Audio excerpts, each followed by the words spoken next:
It wasn't a normal day in the coastal village of Oyombo when these people say police broke their arms with batons. It was just over 2 weeks ago. Workers from Kenya's nuclear power agency came to put a weather monitoring mast in the village school. The government says it wants to build a nuclear power plant around here. Residents don't want it. They say district officials have been paid off while they've been ignored. Police say they had to use gunfire and tear gas to break up a riot. It will kill people. If you look at pictures of where such projects happened before, pregnant women have given birth to children with one leg or with no eyes. That's why I don't support this project. The community's beside the mouth of a creek flowing into the Indian Ocean. Most people here survive by farming coconuts or fishing. The mangrove forests along the sides of the creek are crucial for fish reproduction.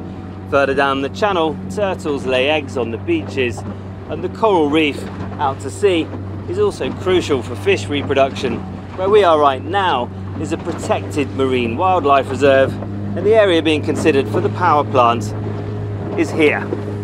Scientists say the warm water emitted by a nuclear power station would be disastrous for the sea life anywhere in this area and for the tourists who come to see it.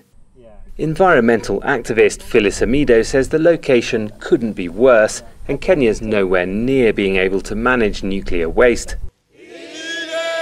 She's won international awards for her campaigns. Her sights are now set on the nuclear plant, for which the government says it wants to borrow around $4 billion, or about 500 billion Kenya shillings. Part of it is because they are entrenched in corruption. They are just looking at 500 billion, the amount of contracts they will get and kickbacks and all that, you know.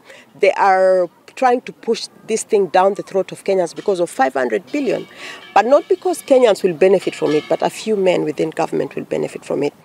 The International Atomic Energy Agency says Kenya's on track to have a research reactor by the 2030s. By which time the government says it wants the coastal power plant to be fully operational here.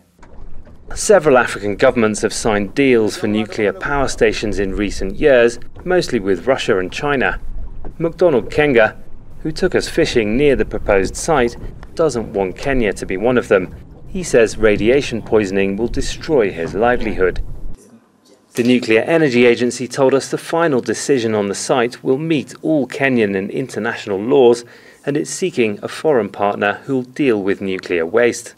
If we do studies and determine that it's the right place, I can also look at you in the eye and tell you that as a government organization that is responsible for doing this, we will do it in a way that will not affect the environment adversely or pose any danger to our people.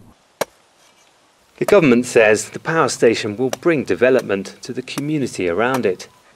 But nobody's yet found a permanent solution to dispose of nuclear waste, which remains dangerous to all life forms for tens of thousands of years. The residents of Oyombo we spoke to say they don't want to change their way of life, and they don't want that problem here.